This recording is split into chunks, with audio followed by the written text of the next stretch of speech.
Welcome to the Summer of Stories, an interview series that goes behind the brands of entrepreneurs who were the first to do it in their families, communities, and or industries, and uncovers the stories that embolden them to get it done.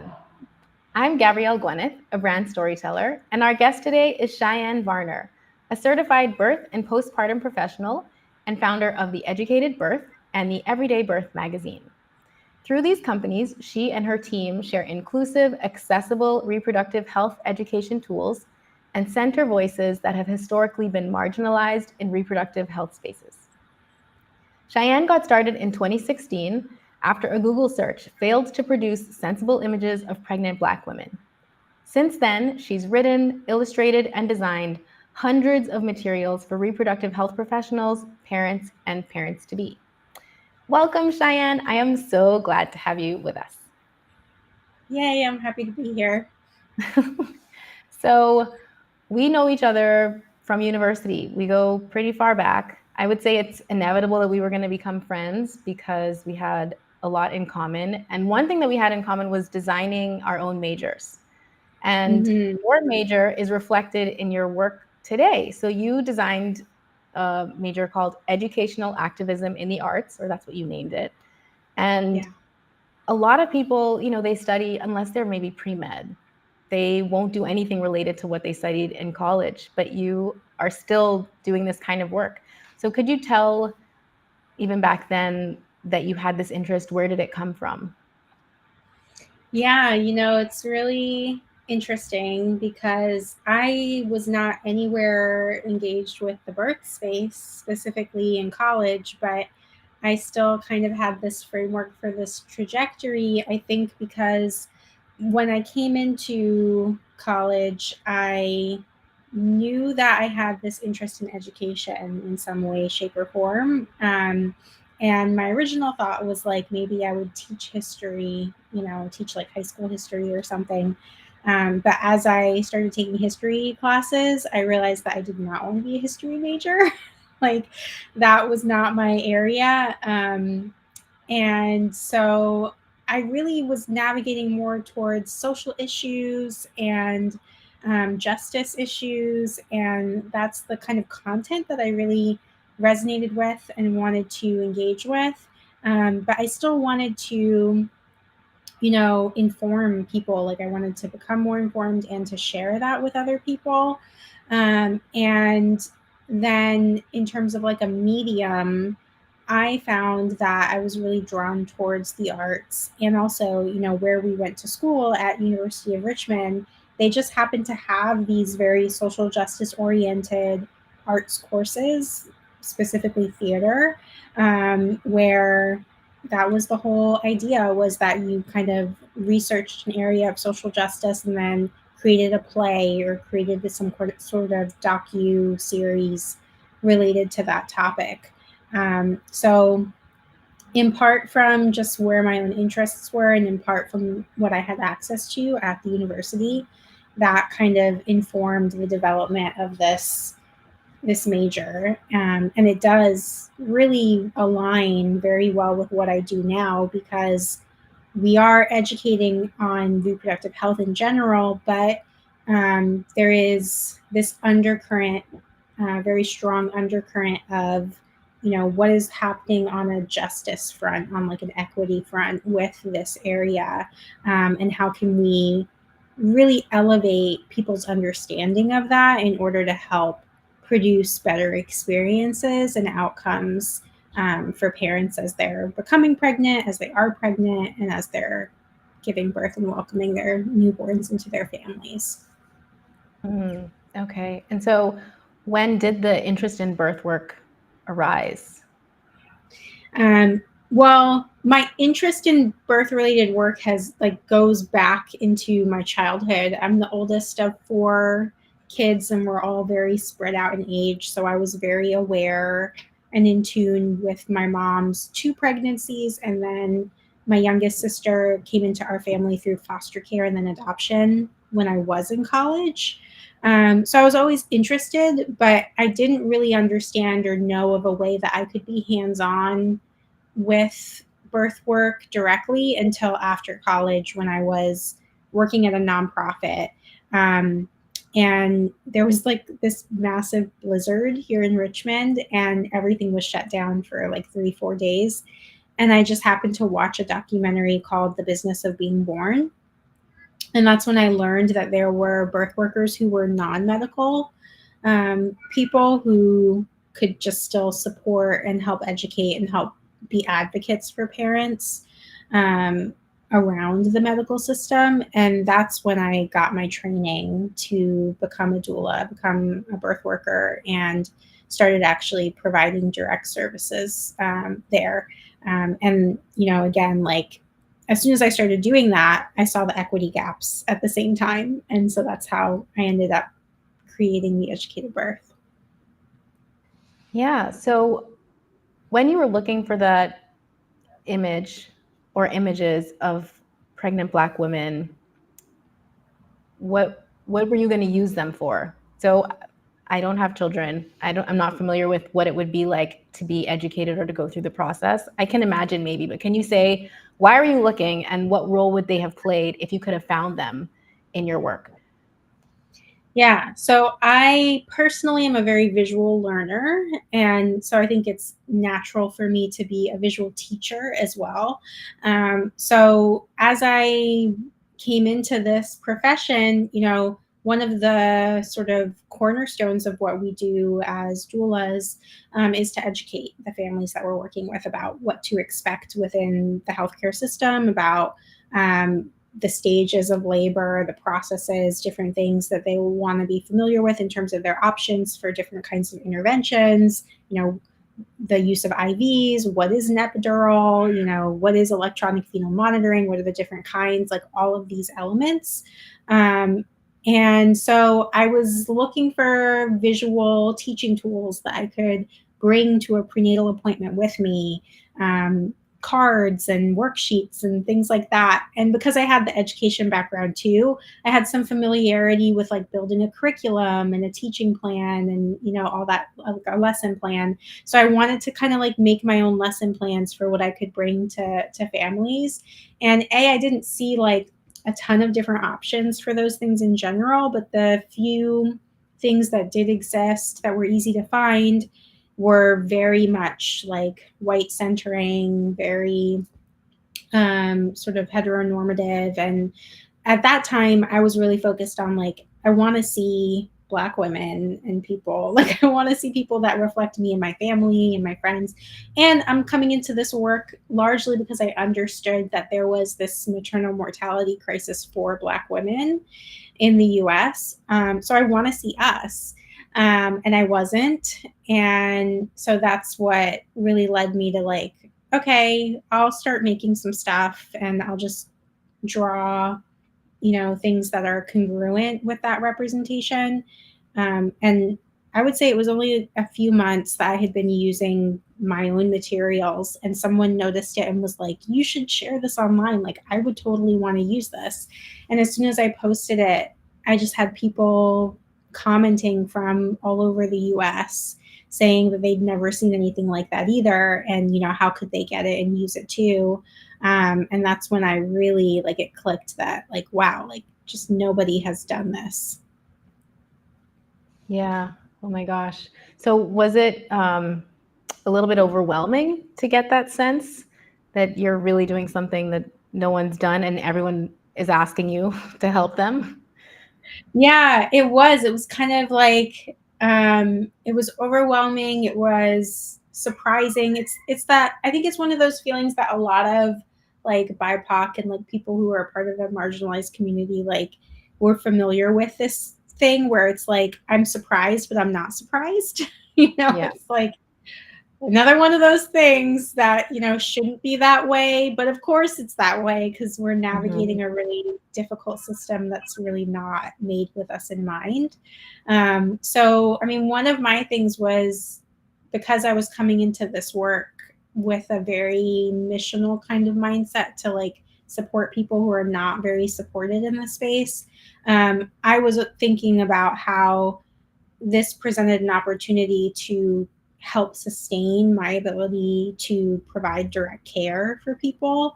So, that was an exciting area to enter into. And also just like on a base level to be able to make an impact on this space did feel exciting to me because, if I wasn't finding it and all of these people weren't finding it, then um, it was needed.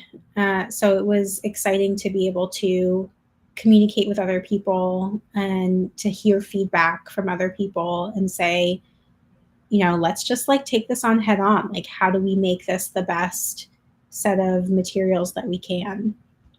Yeah. So what informed those kinds of decisions in terms of making them the best? What did you consider?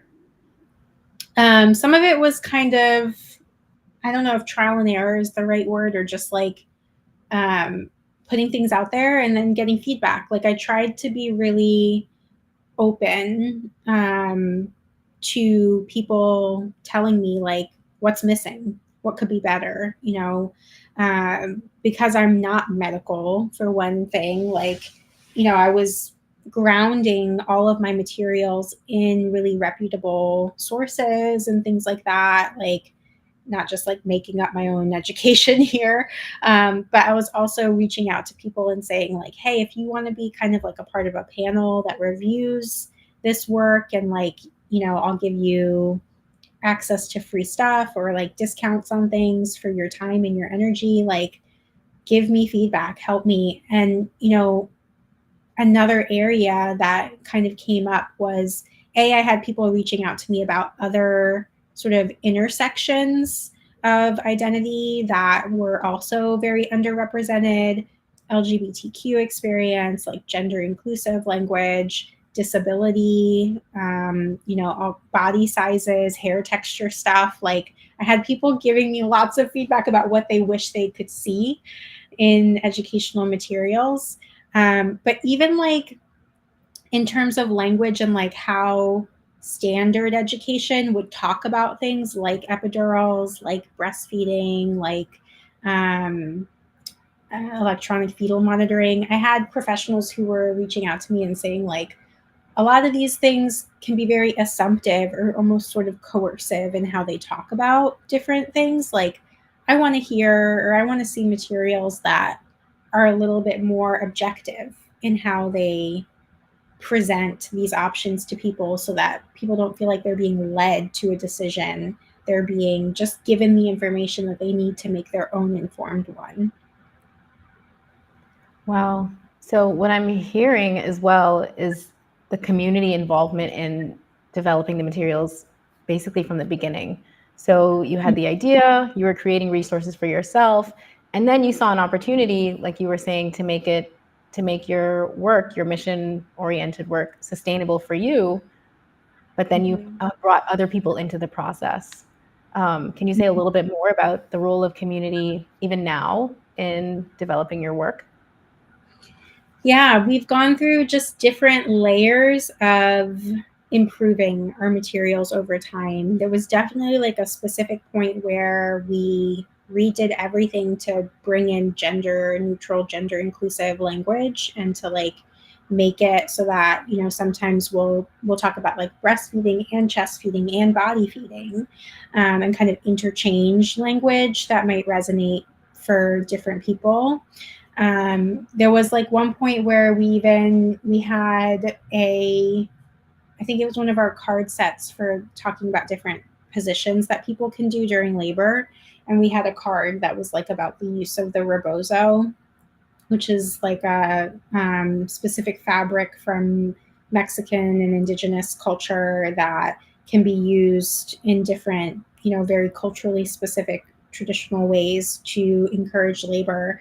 And there were some birth workers from that culture who like were creating this whole conversation across the community about how to not be appropriative, culturally appropriative when it comes to that specific area. And I like engaged in conversation with them and just was kind of like, I want to learn from you and to hear, do our materials perpetuate this? Like, how can we be, more mindful around that? And they gave feedback, and then we shifted what we did in our card set, and we like removed that specific one, replaced it with something else, and then in all of our materials we've like sort of encouraged people to go to that community to learn more about their specific techniques and to learn specifically from them, so that people would still have access to that knowledge, but from the people who really are holding it, right? And I'm trying to think if there's any other examples. I think also over time we've just like redesigned the materials too, because I've really sort of bootstrapped this effort from the beginning, like in terms of all of our worksheets. I do all the layout design, I do all the initial copywriting, I do the illustrations myself. And so over time, like I've gotten feedback even from people. Our early materials had these like pretty blue backgrounds, but some people were like, hey, that's hard to print out. So we did like a redesign at some point where we have white backgrounds. We still have color in our illustrations and in headlines and stuff like that. But I wanted to be mindful that if people are printing these in offices or at home, they're not like using up their entire ink cartridge in one page. So yeah, some of it is like practical stuff like that, and some of it is more content oriented, and some of it is like related to how people identify and like the language that they use. But over time, I've just found that like sometimes we'll put all these things together in waves, and sometimes it'll be these little edits that we trickle out over time. Yeah, I just think that's beautiful. It's also reflective of your larger mission, essentially, in terms of inclusivity and accessibility and equality. And so the fact that the process of growing the company and improving the materials of the company reflects that is just really in alignment. It's in integrity with that mission. So yeah. But to talk about your skills as an artist, you mentioned just now doing the copywriting and the illustrating and the designing, and I know also that you've done photography. So what was the first maybe artistic skill that you picked up, and then were the other ones brought along to facilitate doing this kind of work, or otherwise? Yeah, I would say like with the illustration element, it was in the beginning, I was just like, not like a formally trained illustrator. Like I didn't do anything really with illustration in college. I did like pottery, you know what I mean, one time.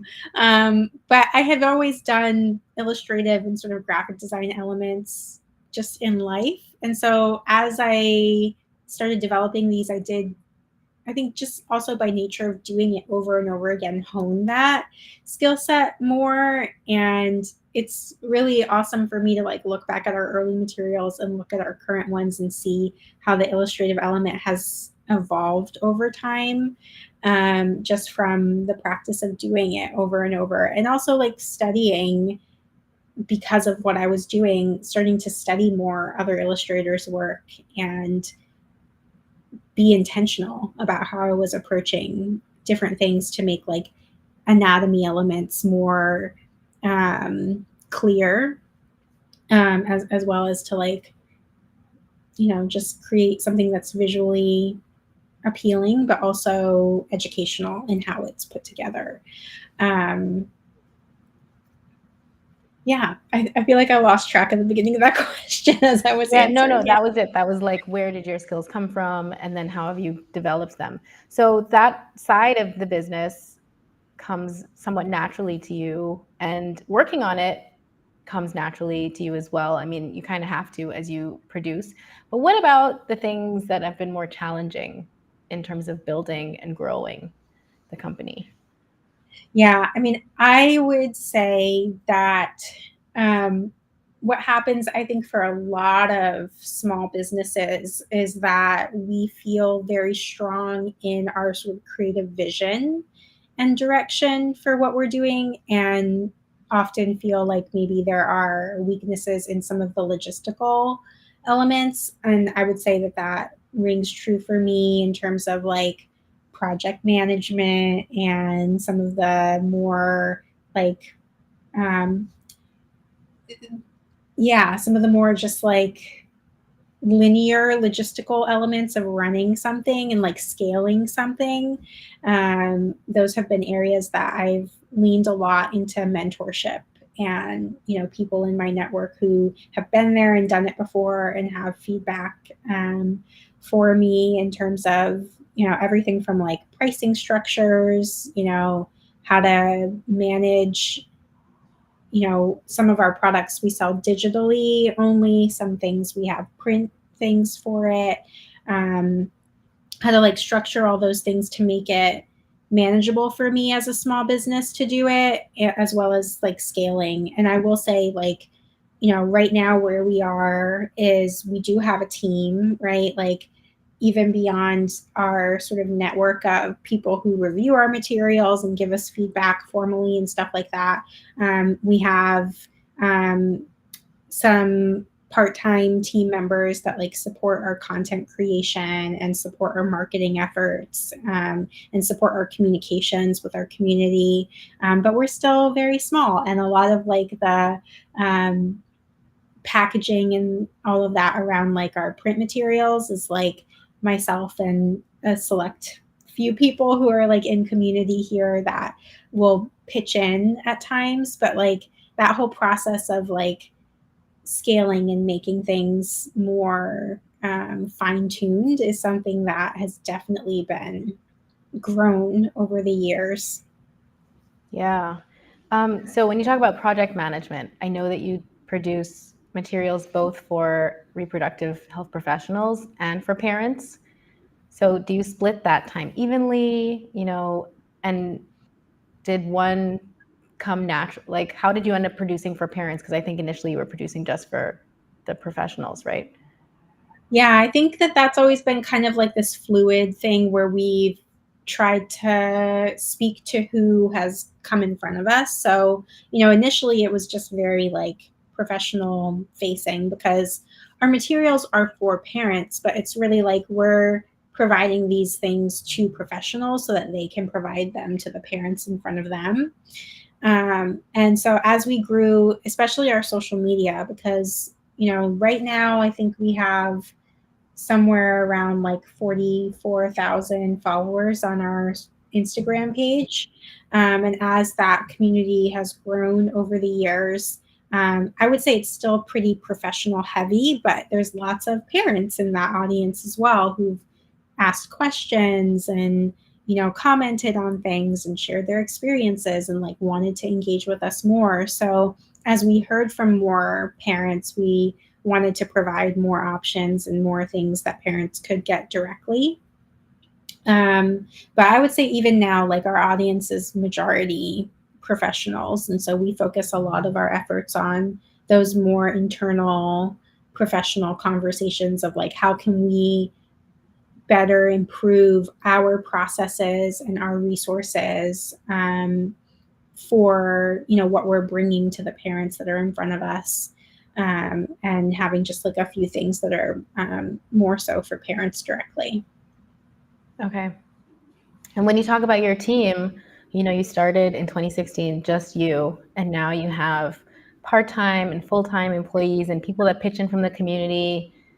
How does it feel to think about like where you started and where you are now? Did you envision this growth, or was there a moment when you were like, okay, this is going to be big and it's going to keep going, Yeah, everyone's part-time right now. I'm the only person full-time, but it's one of those things where it's like, I think from the beginning I saw like the potential for this to be something that could really grow and like have lots of branches and lots of elements. And as we take baby steps along the way into like growing, I think it was 2020 when I first like put the call out and was like, hey, we're building a team around this. And I will definitely say, like, when I first did that, we got so many responses to like our first call for team members. I was really floored. I was like, oh my gosh, like as soon as we have capacity to really scale this, like people are going to be there. Like we could really do this. And so, I still feel like we are in this growing season of fine-tuning our processes so that we have just all the things in place to be able to expand our offerings. And some of that is like based on what our community tells us they want to see more of, and they're ready for. And some of that is internal vision around things that we want to bring into the space that we see the gap around those things. So yeah, I don't know. I feel like that's the best Exciting. answer for that. Yeah. But in another because we're on year 8 right now. In another 5, years, I could see there being lots of growth and change. Yeah. And what about externally in terms of the reproductive landscape, the reproductive health landscape generally? How has that been shifted from 2016 to now? Have you been able to notice? Oh yeah. So, I would say when I started, I had just watched this documentary, Business of Being Born, I feel like was the very early wave of people talking about maternal mortality in the US as an issue, and then going deeper into how it's specifically affecting, Black women and birthing people. There's been a lot of greater awareness of that issue, and also what doulas are. So many news articles and news segments have come out in the last 8 years that have highlighted that and promoted different programs and different, even right now, I feel like we're in this specific wave where you have Serena Williams and Elaine Welteroth coming out with their birth fund nonprofit to promote access to midwifery care. You have Tatiana Ali coming out with I think it's called Birth Yams, her quilts that are contributing the proceeds, at least in part, towards this effort. And there's someone else in the space that I'm blanking on right now. But you have celebrities over the years that have come out sharing their own experiences with gaps in birth care. And you have articles that have come out over the years highlighting some traumatic and tragic events that have happened where Black women have died or their infants have died in situations where you see medical neglect and things going on. So there's been this wave that I feel like, over the years, it'll kind of peak up and then peak up again, where people are sharing all of these things. I will say that I'm looking forward to seeing a shift in the near future where when Black Maternal Health Week comes around, or when articles are being written, or when different materials are being put together about this issue, we're not stagnantly staying in this narrative of risk and danger, and we're more intentionally highlighting and promoting solutions, and also the positive stories of great outcomes that happen often because of the work of Black midwives who are actively on the ground doing things, and Black birthwork coalitions, and other coalitions that are on the ground actively creating spaces that are safe, and that are having qualitative impact on their communities, because we know that those things are happening. And I feel like with a lot of issues, it can be, the sexy thing is to focus on the sensationalized headline. It's clickbaity. People will click faster on that potentially than the thing that's here's a happy story. But we have to find, I think, creative ways to maintain that energy around people consuming the story without just sitting in that place of darkness, because it just compounds that negative energy and it just adds to the stress that adds to poor outcomes. So, you know, we need to figure out a way to like approach that. Yeah. That reminds me of some, I don't know how you would describe it. You can tell me. Other projects that you've done within maybe the educated birth field where you've featured Black midwives. I know there's a segment on your website about Black midwives, and that feels, I took a look through it and it was like, wow, this is so interesting and so cool. It's like a slideshow. And you can see these women's faces and get quotes from them. And it really highlights the positive elements and the fact that this work goes back generations. It's nothing new and it's been a part of our community. And then there was a documentary series or like a mini series that you did. Mm-hmm.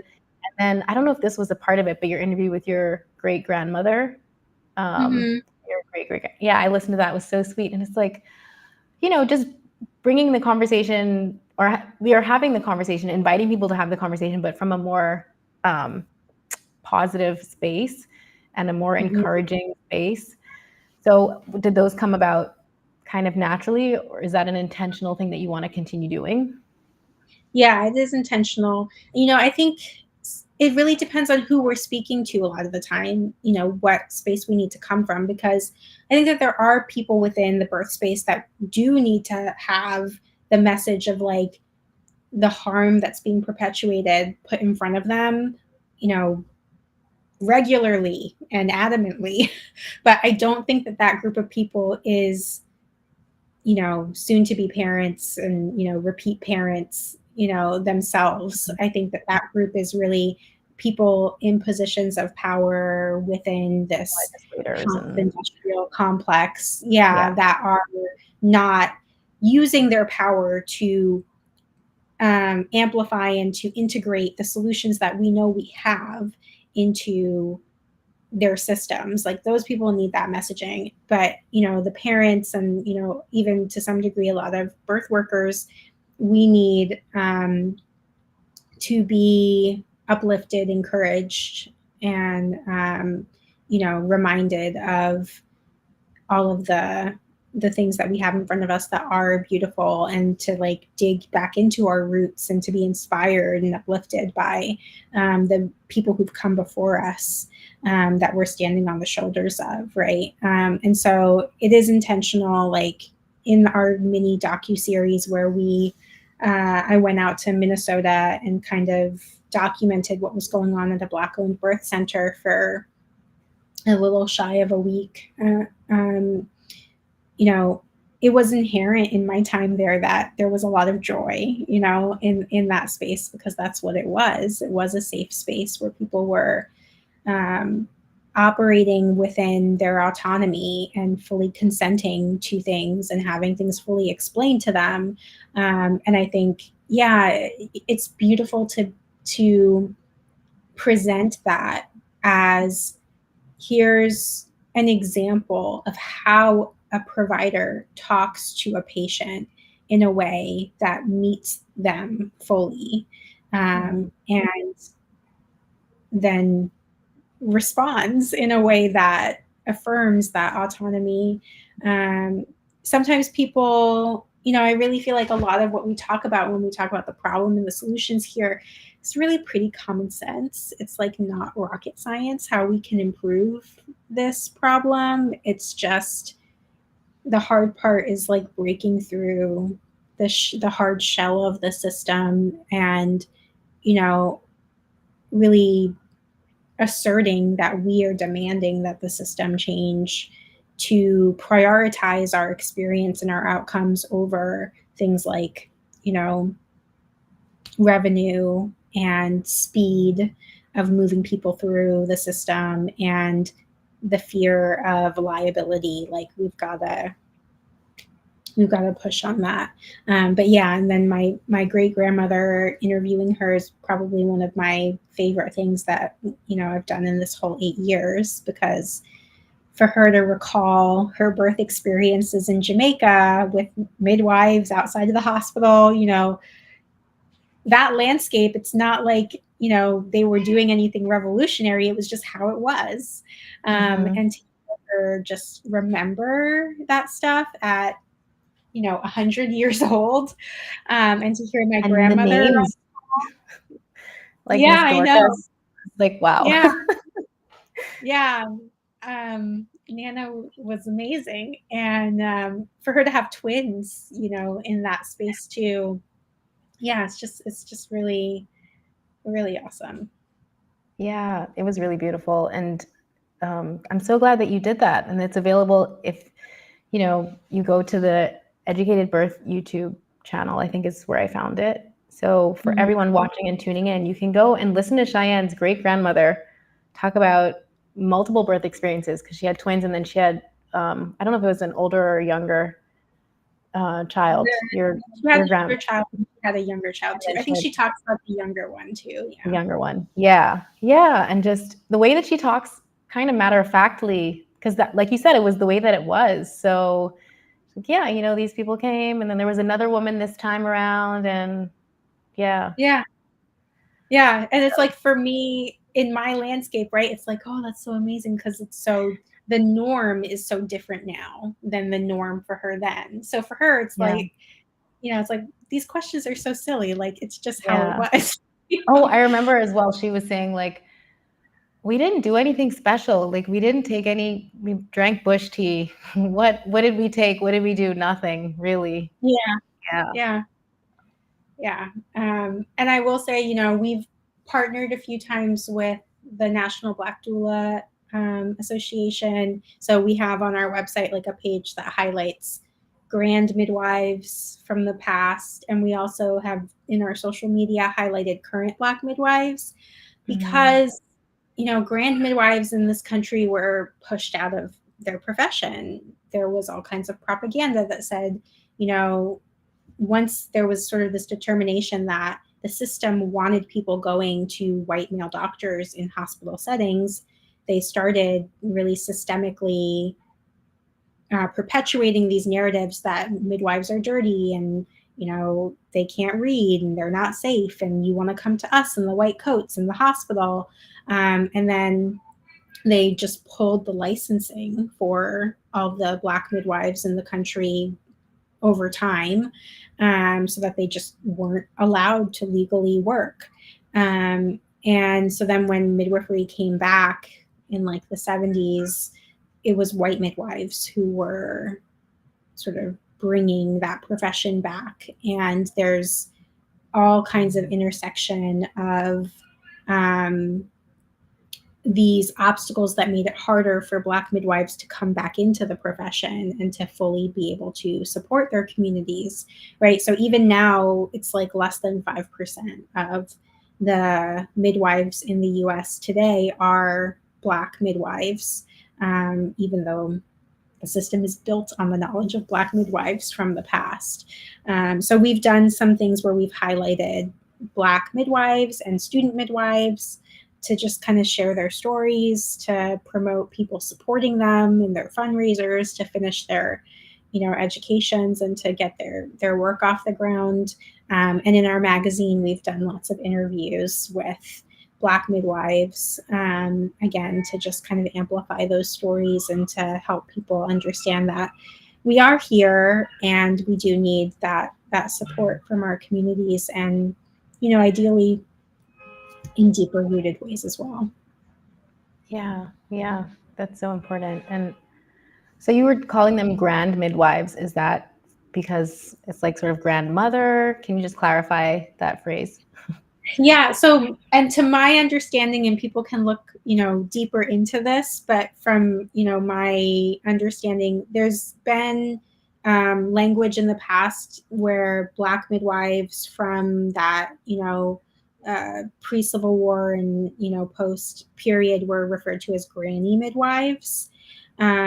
And so that language, there's that sort of connotation around that is, sort of very limiting and kind of like derogatory.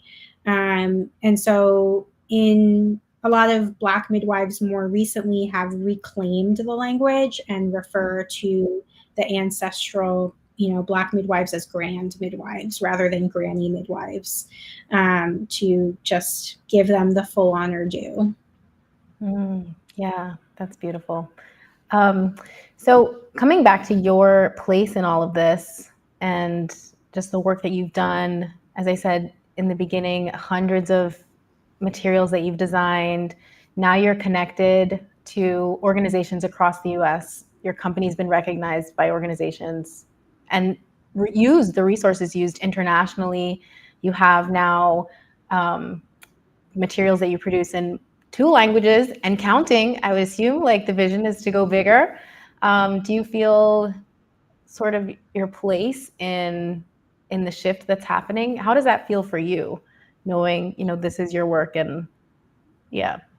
Yeah, it's an honor, it's humbling, and it's also, you know, in the space, when I talk to a lot of birth workers, especially BIPOC folks and LGBTQ folks too, we can burn our candle from both ends in this space because we are working to help others navigate this hostile system, and then the system is also hostile to us in terms of like what it makes available to keep us fully supported. And especially in the last few years, I mean, I've had my own children, the start of my family, in the last 2 years. And so going through pregnancy and doing this work, giving birth and doing this work, being postpartum and doing this work has had a huge toll on me.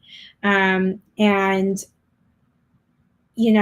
it's like, I believe so deeply in what we're doing. I feel so honored to do it. I'm so proud of what we have produced to date. And also, I'm in this space of like needing to be really creative and strategic about how to maintain the sustainability of this work and to like get it to the next level. So I feel like a lot of my energy also goes into leaning into my mentorships and like building a relationship with people to like figure out like what is the best way to position the work that we're doing to be able to meet the needs of the community and meet the needs of the myself as a creative and creator, and also like the business in order to grow what we're doing and to be able to do more things. So we have things that are like in the works right now that I'm excited about, hopefully being able to talk more about in the next 6 months, 6+ months, that would enable us to like grow and do more things. But it's been a really interesting season, I think, more recently of like navigating it from both sides. Yeah, wow. I mean, the multiple levels that you just described, I felt a little bit tired thinking about it. Uh, so, what kinds of things do you do maybe outside of your work day or talking to mentors to just help you sustain or to be replenished? Mm-hmm. Oh, that's a great question. I think that, in this time, I've definitely had the experience of like moments where my body told me stop, because it's easy to just get into a grind, not only from like just like a business perspective, like I gotta work.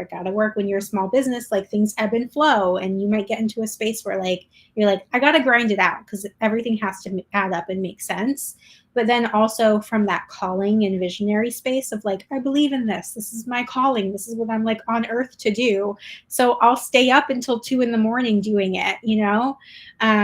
But then there's times where your body tells you to stop, especially when you have a baby in you or outside of you. And you're just like, oh no, like I gotta sit down, right? My midwife this time around in particular, like I had a lot of those conversations with her before my youngest daughter Nia was born, and after, of like, you're gonna be in bed, like you do it in bed. Like if you gotta do something, do it in bed. But then also like I feel like in the last few months or so, like my husband and I, like when the girls are asleep, and kind of in their room or like in the room with us, like usually one of them is in the room with us, one of them is in the bedroom sleeping, like having a woosah moment, whether that's like putting on, The Daily Show or Last Week Tonight or, you know, a Game of Thrones or like whatever show just lets us like unpack from the day, and having a cookie and, you know, just like having that debrief time. I think we've both been more intentional about like having that, and even for him and I, like with each other, right? Like reconnecting and just talking and like having that time where we're not being professionals, we're not being the parents in that moment, we're just being like ourselves and with each other, and even having our solo moments too to just recharge. So it doesn't always look like anything super formal or specific. Like, you know, I flip through Instagram and it's like people putting together these like elaborate self-care baths, you know, and stuff like that. Like, I don't have that going on, but just a simple, like, quiet hour and a half is great. Yeah, and on a regular basis, so that you're not waiting until you're at the moment of near collapse and then, oh my gosh, I have to, but regularly Mhm. getting the breaks in. It's so important. So you mentioned your Yeah. husband, and I know that he's a creative person as well. How does it play a role at all in your work, or just your ability to, yeah. So can you tell us a little bit about it? Yeah, I mean, he's like, you know, supporter number one over here. And we bounce things off of each other in our respective areas all the time. And, you know, yeah, just like support each other's work. So there's all the time I'll just be processing like, oh, I had this idea, oh, I had this thing. And, you know, he's much more of a logistical thinker than me, like in his strength areas.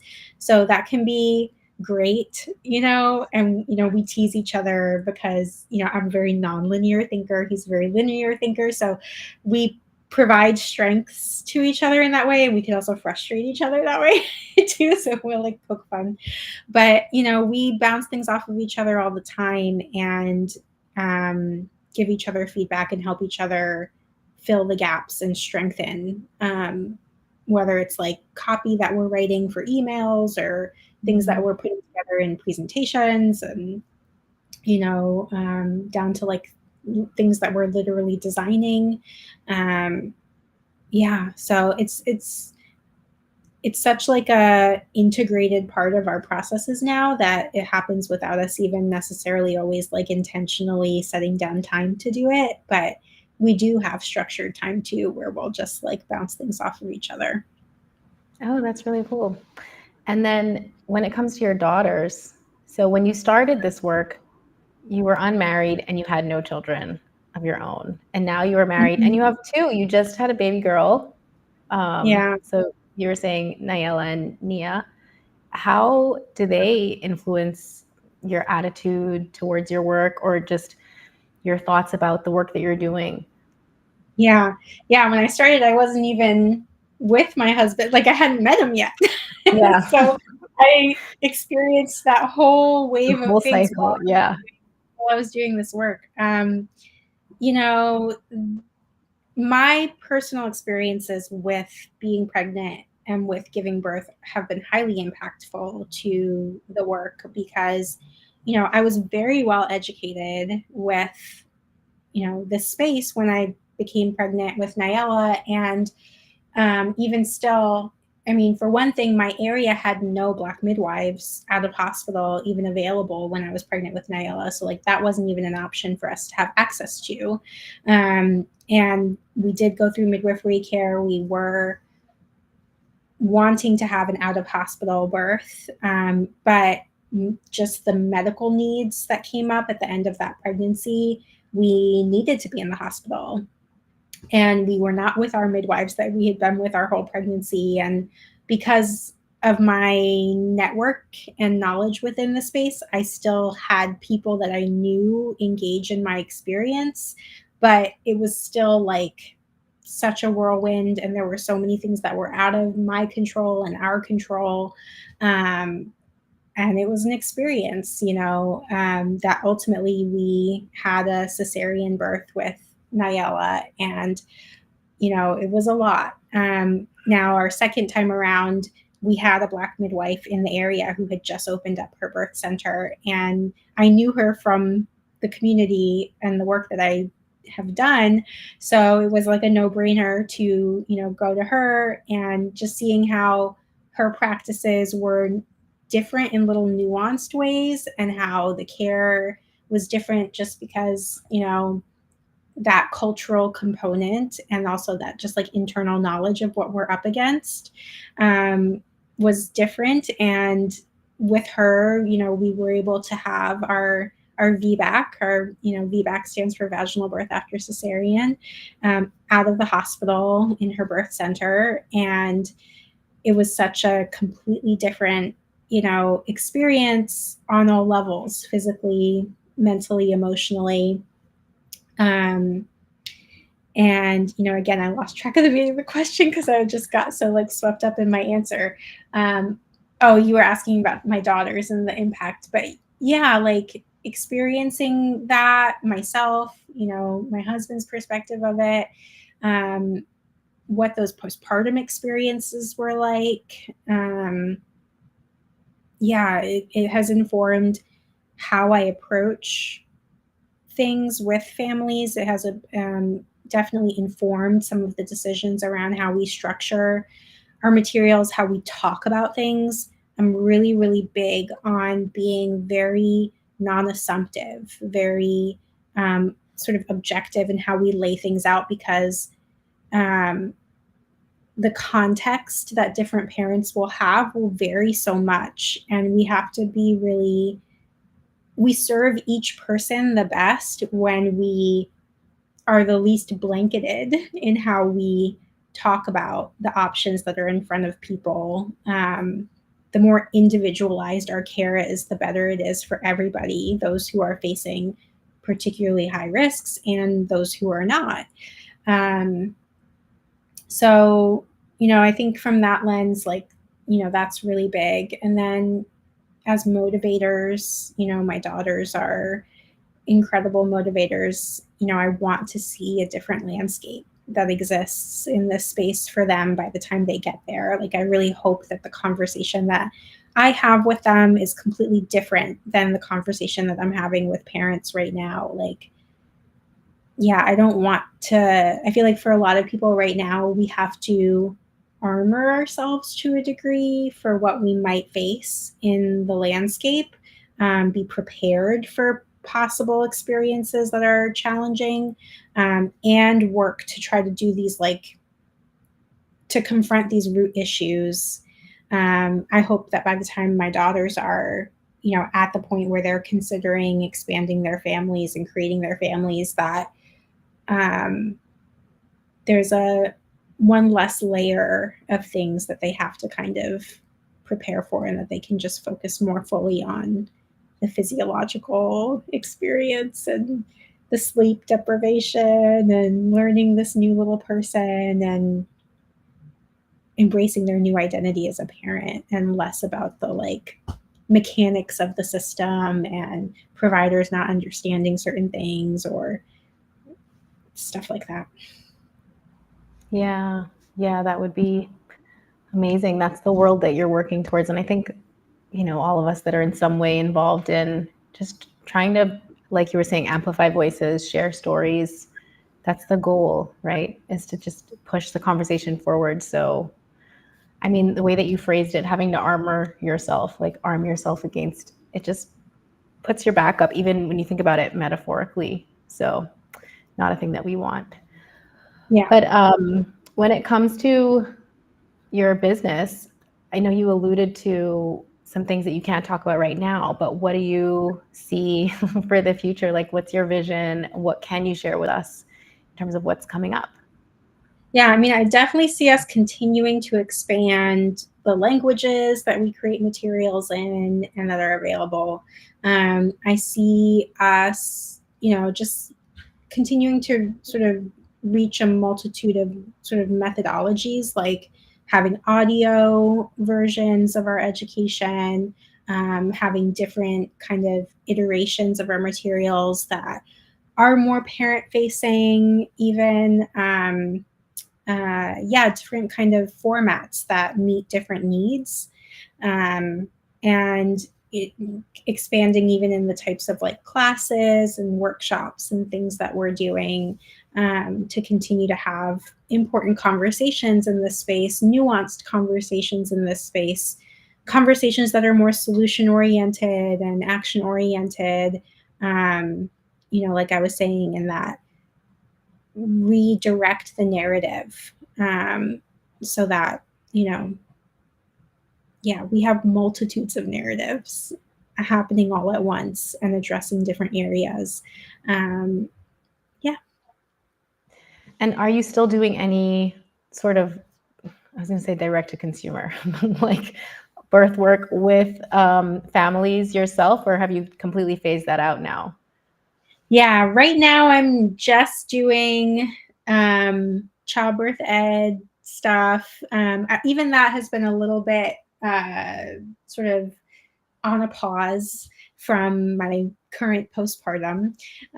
So I think at some point in the future, I can see myself coming back to on-call birth support care, but probably for a while it'll be more childbirth ed focused while I navigate my little ones being little. But yeah. Mm-hmm. Oh, that's exciting that it could be an option. If you're watching this in the future, maybe. Check my And website. yeah, keep your eyes peeled. So thank you so much. It's been really wonderful talking to you about your journey, what it was like to start from the beginning with an idea that was unfulfilled, no thanks to Google. And then now to be here, like supporting so many people, not just in Virginia or the US, but literally the world. And I know that your work means so much to so many people. So, and to me, I should just say that to me as well. Like, thank you. I really appreciate it. And I mean, like I said, I don't have children at the moment. And if I were to have them or have any for myself, like I feel so much better just knowing that your work exists, that you're continuing to do this work, that, and it makes a difference. Like it eases my own mental load, you know? Mm-hmm. There's these terrifying stories, but then things are being Yeah. done. So Yeah. yeah, thank you so much. It's so important and I really appreciate you. So, Thank you. Likewise, I appreciate you so much. And oh, yeah, no, I'm happy to be here and do the work. yeah. So if someone wanted to reach out, well, maybe not reach out's not the right word, but to access your materials, whether they were a birth professional, a reproductive health worker, or a parent or parent to be, where could they go? How might they follow you, find resources? Can you tell us? Yes. So theeducatedbirth.com would be the place to go for everybody. We have a couple sections right on the homepage where things specifically for professionals, like links to things for professionals are there and links to things for parents are there. And our Instagram page, also follow us. And yeah, those are our two main things because we're always posting. There's stuff to comment on. We'll send direct DMs to people for stuff you're looking for. So those are two really solid ways to kind of get to know our stuff more. And your magazine, which comes out twice a year, right? So you could subscribe to the magazine. It's beautiful. Yeah, every issue just looks so powerful. So that's also a resource that's available. Yeah. Yeah. I know. It's like we could have a whole other call about the magazine specifically. I know. It's such a unique offering. And, it's definitely one of the things I could see growing a lot more in these next coming years too. And everydaybirth.com is the URL specifically for the magazine. And we're on Instagram specifically at everydaybirth. But yeah, they're all connected. Yeah. So is there anything that you want to say just to close us out or to leave a word with people at all?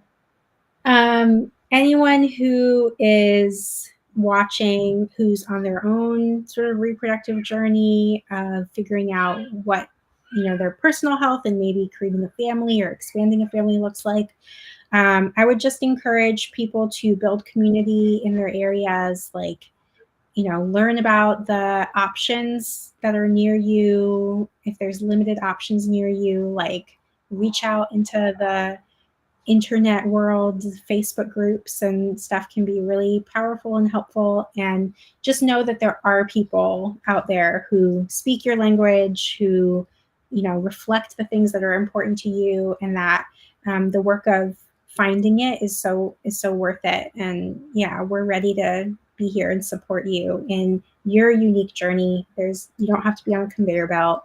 You don't have to be like under the same blanket as everyone else. Like, let's make the journey, the things that connect specifically with you happen. We can do it.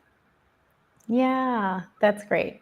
Alrighty. So thank you again, Cheyenne, for coming to join us. And for everyone who is watching, thank you for just being with us and supporting another interview in the Summer of Stories. I will be back next week with another guest who is a pioneer in her field, who is doing amazing things to push us forward, like we were saying in this conversation, to just change what society looks like by being brave and going first, like Cheyenne has been brave and gone first with her work.